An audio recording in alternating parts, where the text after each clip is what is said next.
Celui qui a planté un arbre avant de mourir n'a pas vécu inutilement. Aujourd'hui, nous allons nous plonger dans la vie fascinante d'un homme extraordinaire.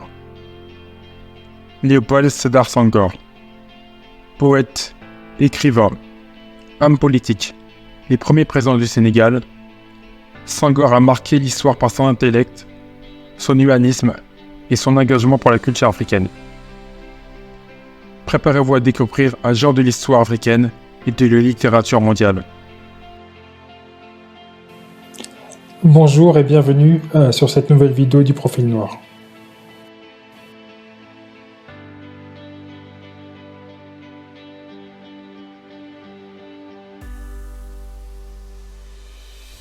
Né le 9 octobre 1906 à Joal, un petit village au Sénégal, Léopold Sédar Senghor est issu d'une famille aristocratique. Dès son plus jeune âge, il montre une soif insatiable de connaissances. Envoyé à Dakar pour ses études, il y excelle et obtient une bourse pour continuer ses études en France. C'est le début de sa passionnante aventure.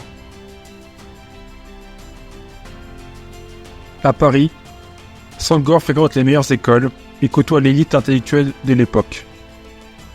Il devient le premier Africain à obtenir l'agrégation de grammaire en 1935. Une réussite incroyable pour un jeune homme venant d'une petite ville sénégalaise.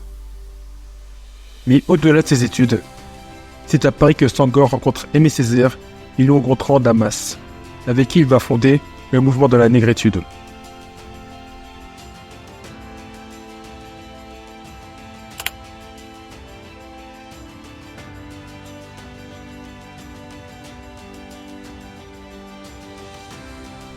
La négritude est plus qu'un mouvement littéraire. C'est un cri de cœur, une affirmation de l'identité noire face à la colonisation et à l'assimilation culturelle imposée par les Européens. Pour Senghor, la négritude est un moyen de valoriser les cultures africaines, de célébrer la beauté et la richesse de l'Afrique. Ses écrits, tels que Chants d'ombre et Hosties noires, sont des odes à la culture africaine et la dignité humaine. Cher frère blanc, quand je suis né, j'étais noir. Quand j'ai grandi, j'étais noir. Quand je suis au soleil, je suis noir. Quand je suis malade, je suis noir. Quand je mourrai, je serai noir. Tandis que toi, homme blanc, quand tu es né, tu étais rose. Quand tu as grandi, tu étais blanc. Quand tu vas au soleil, tu es rouge. Quand tu as froid, tu es bleu. Quand tu as peur, tu es vert. Quand tu es malade, tu es jaune. Quand tu mourras, tu seras gris. Alors, de nous deux, qui est l'homme de couleur ?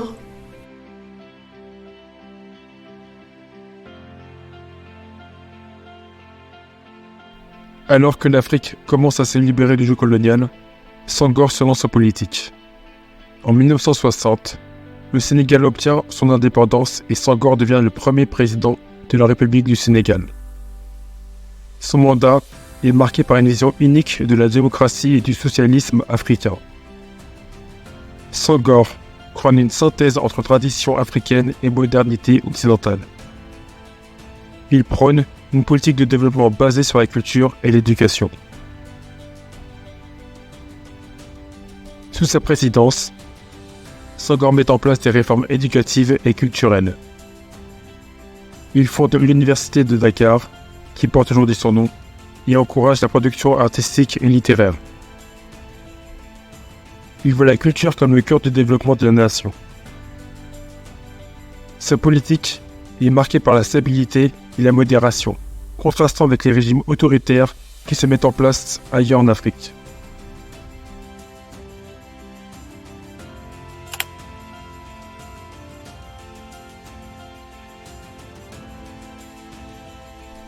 Léopold Sédar Senghor n'est pas seulement un homme politique, il est aussi un homme de lettres. Élu à l'Académie française en 1983, il est le premier Africain à recevoir cet honneur. Ses œuvres poétiques et ses essais continuent d'inspirer des générations. Senghor voit la poésie comme un moyen de connecter les gens, de transcender les différences culturelles et de promouvoir un humanisme universel. Monsieur le Président de l'Académie, mes chers confrères, à vous écouter, Monsieur le Président, comment ne serais-je pas ému? L'étudiant sénégalais qui fréquentait la Sorbonne dans les années 1931-1935 n'aurait osé rêver pareil honneur. Je suis encore à m'étonner que vous m'ayez choisi pour remplacer l'illustre chancelier Konrad Adenauer.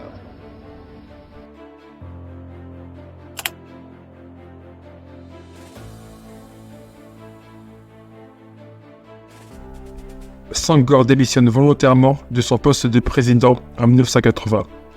Une rareté à une époque où de nombreux dirigeants africains s'accrochent au pouvoir. Il laisse derrière lui un pays stable, avec une démocratie naissante et une riche vie culturelle. Son héritage perdure à travers la génération de Sénégalais qui votent en lui un modèle de sagesse, de tolérance et de vision. Senghor passe ses dernières années en Normandie, en France, où il continue d'écrire et de réfléchir. Il s'éteint le 20 décembre 2001, mais son esprit et ses idées continuent de vivre à travers ses œuvres et les nombreuses institutions qu'il a fondées. Léopold Sédar Senghor est une figure emblématique, non seulement pour le Sénégal, mais pour toute l'Afrique et le monde. Sa vie est un témoignage de la puissance de l'éducation, de la culture et de l'engagement politique. Il nous rappelle l'importance de célébrer notre identité tout en cherchant à construire des ponts entre les cultures. Et n'hésitez pas à me laisser un commentaire pour me donner votre avis ou pour me suggérer des sujets que vous aimeriez que je traite dans mes prochaines vidéos.